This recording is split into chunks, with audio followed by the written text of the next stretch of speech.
El Antiguo Testamento fue escrito antes del día de Pentecostés, ¿cierto? En otras palabras, los libros desde Génesis hasta Malaquías fueron antes del día de Pentecostés. Y si determinamos correctamente a quién está escrita, y recordamos que Romanos 15:4 declara que toda la escritura antes del día de Pentecostés es P-A-R-A, para nuestro aprendizaje, entonces si somos exactos en esto, nos daremos cuenta que aquello que viene antes del día de Pentecostés, el Antiguo Testamento, es P-A-R-A, para nuestro aprendizaje. ¿Qué de las cosas, pues, en la ley de Éxodo, Levítico, Números y los otros lugares? ¿Todas estas cosas en el Antiguo Testamento están dirigidas a nosotros? No. ¿A quién están dirigidas? Están dirigidas a los judíos o a los gentiles, porque la Iglesia de Dios todavía no había comenzado. La Iglesia de Dios comenzó el día de Pentecostés. Así que toda la Escritura en el Antiguo Testamento, antes de este día, el día de Pentecostés, todo el Antiguo Testamento tiene que ser para nuestro aprendizaje. No está dirigida a nosotros, no tiene nuestro nombre, pero sí es para que aprendamos. ¿Podemos aprender algo del Antiguo Testamento, aunque no está dirigido a nosotros? Podemos aprender muchísimas cosas del Antiguo Testamento, pero lo que tenemos que recordar es que no está dirigido a nosotros, es para que aprendamos, es para nuestro aprendizaje. Por ejemplo, ¿dónde están los 10 mandamientos? ¿Vienen después del día de Pentecostés o están en el Antiguo Testamento? Pues están en el Antiguo Testamento. Pues bien, ¿están dirigidos a nosotros los 10 mandamientos? No. Las cosas que se escribieron antes, como dice en Romanos 15:4, y en 1 Corintios 10:11, todas las escrituras de antes son para P-A-R-A, para nuestro aprendizaje. Así que el Antiguo Testamento no es a nosotros, es para nuestro aprendizaje. ¿Qué de los 10 mandamientos? ¿Están dirigidos a nosotros? No. Están en el Antiguo Testamento. Son para nuestro aprendizaje. ¿Puedo aprender algo de los 10 mandamientos? Muchas cosas. Pero aún así no están dirigidos a mí. Son para nuestro aprendizaje. Entonces, ¿por qué es que en las iglesias cristianas, por qué les enseñan a los niños los 10 mandamientos como si estuvieran dirigidos a ellos? Algo anda mal.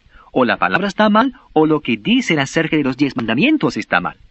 Los 10 mandamientos no están dirigidos a nosotros. Todas las cosas que se escribieron antes del día de Pentecostés, son para nuestro aprendizaje. Para nuestro aprendizaje. Así que los 10 mandamientos son para nuestro aprendizaje. Podemos aprender mucho de los 10 mandamientos, pero recordemos que la palabra dice que no están dirigidos a nosotros, como tampoco lo es cualquier otro mandamiento en el Antiguo Testamento. Todos esos son simplemente para, P-A-R-A, para nuestro aprendizaje. ¿No es maravilloso? Bueno, eso es lo que dice la palabra. La mayoría de nuestra gente entiende este punto acerca del Antiguo Testamento. Pero ¿qué de los evangelios? ¿Qué de los evangelios? ¿A qué periodo de tiempo se refieren los evangelios? ¿Después del día de Pentecostés o antes? La Biblia indica que los 4 evangelios, Mateo, Marcos, Lucas y Juan, todos ellos empiezan básicamente con el nacimiento de Cristo y terminan con la ascensión antes del día de Pentecostés. Así que cuando se trata de los evangelios, de los 4 evangelios, ¿están dirigidos a nosotros? No. No sé si es cierto lo que dice la palabra, porque Romanos dice que toda la escritura de antes del día de Pentecostés es para nuestro aprendizaje. Los evangelios son antes del día de Pentecostés, por lo tanto, si todo lo de antes del día de Pentecostés es para nuestro aprendizaje, entonces los relatos en los evangelios no están dirigidos a nosotros, están dirigidos a Israel o a los gentiles, pero nunca a la iglesia de Dios. Así que los evangelios no son a nosotros, sino para nuestro aprendizaje. Si la iglesia hubiera entendido esto, y si la iglesia lo entendiera hoy en día, evitaríamos muchos errores. Mucha enseñanza errónea desaparecería y enseñaríamos a nuestros niños y a nuestros jóvenes la grandeza del poder de Dios y de su palabra. Pero nos confundimos mucho, porque enseñamos los evangelios como si tuvieran más autoridad, las epístolas eclesiásticas como si tuvieran menos, y el Antiguo Testamento como si tuviera aún menos. O todo es la palabra de Dios o nada. Así que tenemos que recordar que la palabra se divide correctamente si reconocemos a quién está escrita. Uno de los más grandes errores en el pensar de la gente, en lo que nosotros concierne desde el punto de vista de nuestra investigación de la palabra de Dios, es el hecho de que los 4 evangelios se incluyeron en el Nuevo Testamento. Los 4 evangelios pertenecen al Antiguo Testamento. Los 4 evangelios completan el Antiguo Testamento. El Antiguo Testamento no se completa con el relato del libro de Malaquías. Malaquías fue el último profeta. Unos 400 años después de Malaquías vino el Señor Jesucristo. Él vino a Israel, vino a su propio pueblo, Israel, y Él fue el profeta que cumplió el Antiguo Testamento. Él cumplió toda la ley, guardó la ley, cumplió toda la ley. Él es el cumplimiento de esa ley en el Antiguo Testamento. Así que los evangelios completan el Antiguo Testamento. Si los evangelios se hubieran puesto donde Dios los pone, si se hubieran puesto allí, si la gente que empezó la traducción de la Biblia y a ponerla en forma de libro, si hubieran puesto los 4 evangelios en el Antiguo Testamento en vez de al comienzo del Nuevo Testamento, entonces no tendríamos toda esta confusión. El Nuevo Testamento básicamente comienza con el libro de Romanos, mientras que Hechos es el libro de transición entre el Viejo Pacto y el Nuevo. El libro de Hechos es la historia del crecimiento y la expansión de la iglesia cristiana, cómo renacieron del Espíritu de Dios en el día de Pentecostés, llenos del poder del Espíritu Santo, y luego cómo la iglesia siguió avanzando. Luego el libro de Romanos está dirigido específicamente a la iglesia después del día de Pentecostés. Toda la escritura de antes es para nuestro aprendizaje. Miren en Romanos 15, 8. Escuchen esto, Romanos 15, 8. Pues os digo que Cristo Jesús vino a ser siervo de, la preposición es a, siervo a la circuncisión. Jesucristo fue un siervo, uno que ministraba a la circuncisión. Pues yo no pertenezco a la circuncisión, como tampoco usted si es renacido del Espíritu de Dios. Porque si hemos renacido del Espíritu de Dios, pertenecemos a la iglesia de Dios, donde no hay judío ni gentil, no hay esclavo ni libre, como vimos antes en Gálatas, en una de las sesiones. Así que Jesucristo no vino a dar comienzo a la iglesia en el día de Pentecostés, Jesucristo vino a ser siervo a la circuncisión. Él fue el cumplimiento del Viejo Pacto, el Antiguo Testamento. Él literalmente fue el cumplimiento de esa ley. Así que tenemos que determinar correctamente en la palabra de Dios a quién está escrita. Toda la Biblia está dirigida o a los judíos, o a los gentiles, o a la iglesia de Dios. Y tenemos que reconocer esa palabra de Dios que está escrita para nuestro aprendizaje y separarla de esa palabra de Dios que está escrita a nosotros.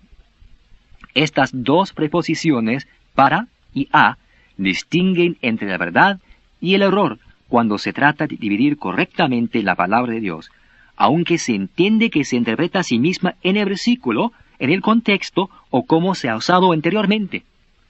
Miren en 1 Corintios, capítulo 1, 1 Corintios, capítulo 1, en el versículo 2 de este capítulo. Escuchen lo que dice, 1 Corintios 1, 2. A la iglesia de Dios. Tiene su nombre escrito, igual como si usted recibiera una carta dirigida a usted, o si yo recibiera una carta dirigida a mí. Estaría dirigida a mí y la información de esa carta sería específicamente a mí. Quizás haya algo en ella para su aprendizaje, pero no estaría dirigida a usted.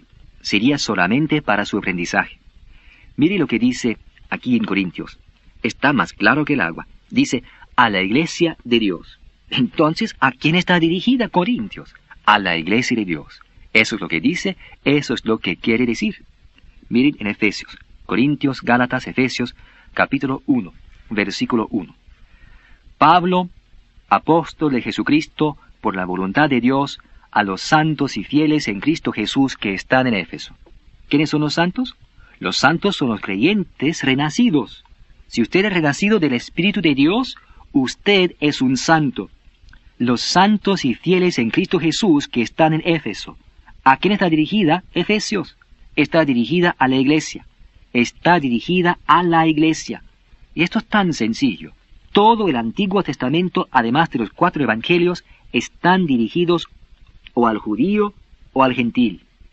Desde el día de Pentecostés en adelante, las epístolas eclesiásticas como Romanos, Corintios, Gálatas, Efesios, Filipenses, Colosenses y Primera y Segunda Tesalonicenses están dirigidas específicamente a la iglesia.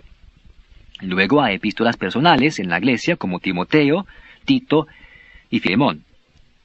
Pero luego se llega a otros libros como Hebreos. Hebreos no está dirigido a la iglesia en el sentido en que nosotros sabemos que fue establecida la iglesia en el día de Pentecostés. Está dirigido a creyentes que han renacido del Espíritu de Dios, pero que nunca han llegado a andar realmente en la libertad o la grandeza de ese nuevo nacimiento, que siguen celosos por la ley.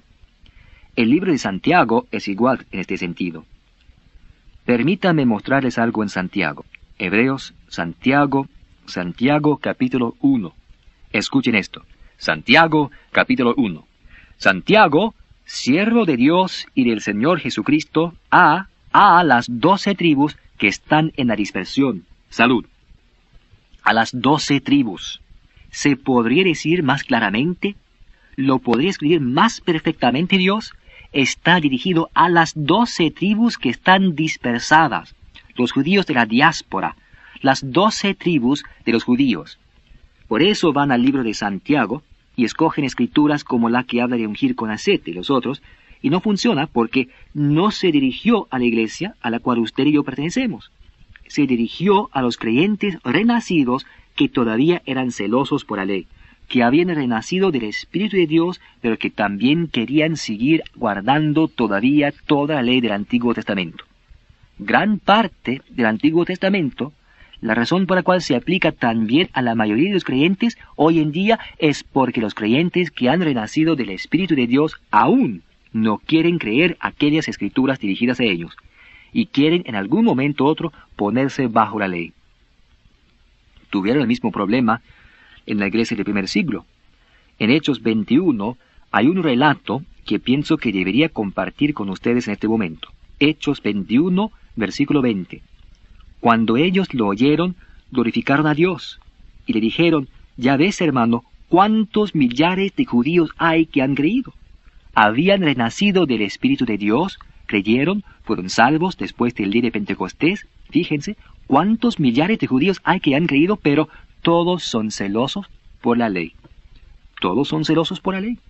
Habían renacido del Espíritu de Dios, pero querían también guardar la ley. Suena a la iglesia moderna, ortodoxa, fundamentalista, conservadora, donde han renacido del Espíritu de Dios, pero quieren hacer todas las cosas legalísticas que puedan. ¿Por qué? Porque nunca han andado en la grandeza de la revelación que vino en el día de Pentecostés, que el apóstol Pablo expuso y declaró con tanto denuedo en Gálatas capítulo 5. Escuchen esto. Corintios, Gálatas, capítulo 5, versículo 1. Estad pues firmes en la libertad con que Cristo nos hizo libres, y no estéis otra vez sujetos al yugo de esclavitud. Estad firmes en la libertad con que Cristo nos hizo libres, y no estéis otra vez sujetos al yugo de esclavitud. ¿Cuál es el yugo de esclavitud? La ley. Por eso las epístolas dirigidas a nosotros deben ser interpretadas específicamente con respecto a nosotros. El resto de la Escritura es para nuestro aprendizaje. Esto explica las diferencias entre las epístolas, como la epístola a los Hebreos y la epístola de Santiago. Habían renacido del Espíritu de Dios, pero no estuvieron firmes en la libertad con que Cristo los hizo libres. Así que estaban otra vez sujetos al yugo de la esclavitud. Ya ven cuántos millares de judíos había que habían creído, pero estaban todos sujetos porque no querían andar en la grandeza de esa libertad con que Cristo les había hecho libres. Así que cuando llegamos a entender la grandeza de la palabra, por ejemplo, que el Antiguo Testamento es para nuestro aprendizaje y que los Evangelios son para nuestro aprendizaje, es una sorpresa abrumadora. Cuando enseño esto en estas clases, la mayoría de la gente acepta de lo más bien que el Antiguo Testamento es para nuestro aprendizaje, pero cuando se trata de los Evangelios, han sido inundados de tal forma por la gran autoridad de los Evangelios que según sus conceptos, los Evangelios están por allá arriba y las epístolas eclesiásticas que están dirigidas a nosotros están por allá abajo. No se puede hacer eso, porque lo que está dirigido a usted lo que está dirigido a usted es específicamente para usted y debe ser interpretado con respecto a usted. Todo el resto es para nuestro aprendizaje. ¿Podemos aprender algo de los evangelios? Claro que sí, miles de cosas. Pero aún así no están dirigidos a nosotros. Yo sé lo que están diciendo. Pues si el Antiguo Testamento es para nuestro aprendizaje, y los evangelios son para nuestro aprendizaje, entonces no tengo que guardar los 10 mandamientos. Así es. No están dirigidos a usted. Son para su aprendizaje. Pero permítame decirles una cosa. Hay una ley mayor para la iglesia, que es la ley del amor. La ley del amor de Dios en Cristo Jesús, que es a la iglesia. Y si ustedes vivieran el amor con el poder de Dios en ustedes, en la mente renovada, ¿guardarían los 10 mandamientos? Definitivamente. No quebrantarían los 10 mandamientos porque vivirían a un nivel más alto, según una ley superior. Pero de todos modos, la ley del Antiguo Testamento, los 10 mandamientos, no están escritos a nosotros, son para nuestro aprendizaje. ¿Qué del Padre Nuestro? ¿Dónde está el Padre Nuestro? ¿Está después del día de Pentecostés? ¿O lo enseñó Jesús a sus discípulos? La palabra de Dios declara en Mateo que Él lo enseñó a sus discípulos, ¿cierto? Lo enseñó a sus discípulos, a Israel, el Padre Nuestro a sus discípulos. Sin embargo, casi todos los domingos en las principales iglesias protestantes y en las católicas romanas también, los ministros se ponen de pie y dicen a la gente, oremos la oración que el Señor nos dio. Y oran, Padre nuestro que estás en los cielos, santificado sea tu nombre, venga tu reino, hágase tu voluntad, así en la tierra como en el cielo, el pan nuestro de cada día, dánoslo hoy. Espera un momentito. ¿Por qué no puedo orar eso? ¿Saben por qué? Porque en las epístolas dirigidas a mí, en la iglesia, Él dijo que nos supliría todo lo que nos falta conforme a sus riquezas en gloria. Piénsenlo ahora. Si Dios suple todo lo que nos falta, conforme a sus riquezas en gloria, como lo declara en la epístola eclesiástica de Filipenses, una de las cosas que me faltan es mi pan de cada día. Así es, esta es una de mis necesidades, ¿verdad? Una de las cosas que me faltan. Sin duda que una de las cosas que necesito que sea suplida es mi pan de cada día. Él dijo que nos supliría todo lo que nos falta. Entonces Él tiene que estar supliendo y suplirá nuestro ¿qué? Pan de cada día. Así que en el Padre Nuestro, cuando oramos, el pan nuestro de cada día, dánoslo hoy, le estamos pidiendo que nos dé algo que en las epístolas eclesiásticas que están dirigidas a nosotros, Él ya nos ha dicho que nos lo da. ¿Ven el porqué del error, de la contradicción? No hay contradicción, porque la palabra dice que todo lo de antes del día de Pentecostés fue escrito para nuestro aprendizaje. Así que el Padre Nuestro es P-A-R-A para nuestro aprendizaje. Y no es a nosotros. Si fuera dirigido a nosotros, entonces habría una contradicción porque Filipenses ya nos ha dicho que suple todo lo que nos falta. El Padre Nuestro dice, dánoslo. Si todavía tenemos que pedir que nos lo dé, entonces no lo está supliendo. Dios los bendiga. Les amo. Y escuche, del Padre Nuestro. Y perdónanos nuestras deudas, como también nosotros perdonamos a nuestros deudores. Y otro, ¿por qué no puedo orar esto? Porque mi perdón no depende de que yo perdone a otros. Este relato, a cualquiera que me confiese delante de los hombres, yo también le confesaré delante de mi Padre que está en los cielos, está en los Evangelios. En el Padre Nuestro dice, y perdónanos nuestras deudas, nuestras ofensas o pecados, como también nosotros perdonamos a nuestros deudores, a los que nos ofenden. O sea, es condicional. Si yo no le perdono a Juan Brinquito sus pecados, Dios no me perdonará los míos. Pero en las epístolas eclesiásticas se indica justamente lo opuesto. No dice nada de perdonar a otros como condición de nuestro propio perdón. Dice algo acerca de confesar con la boca que Jesús es el Señor. No dice confesar el pecado. Dice que si confesare con tu boca que Jesús es el Señor, y creyeres en tu corazón que Dios te levantó de los muertos, serás salvo. Porque con el corazón se cree para justicia, pero con la boca se confiesa para salvación. ¿Ven la diferencia? Y es muy sencillo. Todo lo que tenemos que hacer es fijarnos en a quién está escrita. Miren el libro de Romanos. Romanos capítulo 8. Romanos capítulo 8. Hay un relato magnífico. Los comentaristas pasan muy mal tiempo con él. Pasan un tiempo terrible con esa sección de Romanos 8. Pero estoy seguro que ustedes la entenderán porque encaja como anillo al dedo.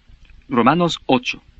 Una mañana estoy leyendo durante mis devociones esta última parte de este gran capítulo de Romanos, dirigido a la iglesia, y dice, comenzando en el versículo 37, antes en todas estas cosas somos más que vencedores por medio de aquel que nos amó. Por lo cual estoy seguro de que ni la muerte, ni la vida, ni ángeles, ni principados, ni potestades, ni lo presente, ni lo porvenir, ni lo alto, ni lo profundo, y ninguna otra cosa creada nos podrá separar del amor de Dios que es en Cristo Jesús, Señor nuestro. ¡Alabado sea el Señor! Nada me puede separar del amor de Dios que está en Cristo Jesús, mi Señor. Ese día yo voy a la fábrica y sí que soy un buen trabajador. Voy a la granja y hago un trabajo fantástico. Voy al negocio y soy magnífico. ¿Por qué? Porque recién aprendí esta mañana de la palabra de Dios que en cada situación soy más que vencedor y que nada me puede separar del amor de Dios. Y si nada me puede separar, entonces nada me puede separar. Y ese día yo salgo y soy sencillamente lo mejor. Paso un día grande y magnífico. Disfruto de la buena vida y todo anda perfecto, magnífico. Un par de días más tarde, antes de salir por la mañana, estoy leyendo la palabra de Dios de nuevo, y llego al capítulo 11 de este mismo libro de Romanos, y en el versículo 21 de ese capítulo leo, porque si Dios no perdonó a las ramas naturales, a ti tampoco te perdonará. Mira pues la bondad y la severidad de Dios. La severidad ciertamente para con los que cayeron, pero la bondad para contigo, sí, permaneces en esa bondad, pues de otra manera tú también serás cortado. Allí lo tienen. Ahora salgo y paso un día fatal. ¿Saben por qué? Porque recién aprendí de la palabra de Dios que si no me cuido voy a ser cortado. Pues en el libro de Romanos, en el capítulo 8, me dijo aquella mañana que nada puede separarme del amor de Dios. Y sin embargo, 3 capítulos más tarde, dice que si no permanezco, seré cortado. Bueno, ¿cuál es la respuesta? Los comentaristas no saben casi nunca qué hacer con ello. Muy pocas personas saben qué hacer con ello, pero es muy sencillo. Fíjense en a quién está escrita, a quién es la clave a todo. Escuchen en el capítulo 9 del libro de Romanos, el versículo 2. 9:2.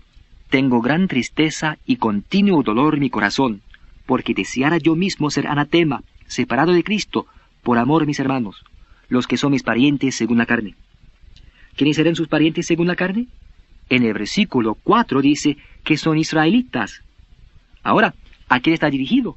A los israelitas, los judíos, lo dice. Y sigue hablando de Israel. Llega al capítulo 10. Miren el capítulo 10, el versículo 1. Hermanos, ciertamente el anhelo de mi corazón y mi oración a Dios por Israel es para salvación. Todavía dirigido a Israel. Ahora, en el capítulo 11, versículo 1, digo pues, ¿ha desechado Dios a su pueblo? En ninguna manera, porque también yo soy israelita, de la descendencia de Abraham, de la tribu de Benjamín. Todavía le está escribiendo a Israel. Ahora miren el versículo 13 del capítulo 11.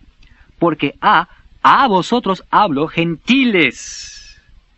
Ahora la palabra dice que ha cambiado a los gentiles. Y así llega al versículo 21. Porque si Dios no perdonó a las ramas naturales, ¿quiénes son las ramas naturales? Las ramas naturales son Israel. Si Dios no perdonó a las ramas naturales, a ti tampoco te perdonará. ¿A ti quién? Gentiles. Gentiles. Está hablando a los gentiles. Porque si uno ha sido renacido del Espíritu de Dios, cuando uno ha sido renacido del Espíritu de Dios, entonces no es judío ni gentil, sino que pertenece a la iglesia de Dios, y nada le puede separar a uno del amor de Dios que está en Cristo Jesús. Pero si uno es todavía judío o gentil y no ha sido renacido, si Dios no perdonó a las ramas naturales, a ti tampoco te perdonará. Versículo 22. Mira pues la bondad y la severidad de Dios. La severidad ciertamente para con los que cayeron, Israel, pero la bondad para contigo, los gentiles. Si permaneces, ¿quién? Los gentiles, en esa bondad. ¿Qué significa que un gentil permanezca en esa bondad? Es ser salvo, renacer del Espíritu de Dios. Si permanece en esa bondad, pues de otra manera tú también, los gentiles, serás cortado. Si no se salvan, serán cortados. ¿Ven cuán sencillo se hace todo esto si simplemente se fijan en a quién está escrita? Determinan correctamente a quién está escrita, lo que está escrito para nuestro aprendizaje, lo que está escrito a nosotros, y dividen correctamente la palabra, entendiendo cómo se interpreta a sí misma en el versículo, en el contexto, o cómo se ha usado anteriormente, y toda la palabra, desde Génesis hasta Apocalipsis, encajará como anillo al dedo. Lo único que tienen que hacer es observar el gran principio de a quién está escrita, y funcionará con una exactitud matemática y una precisión científica a través de toda la palabra de Dios sin ningún problema.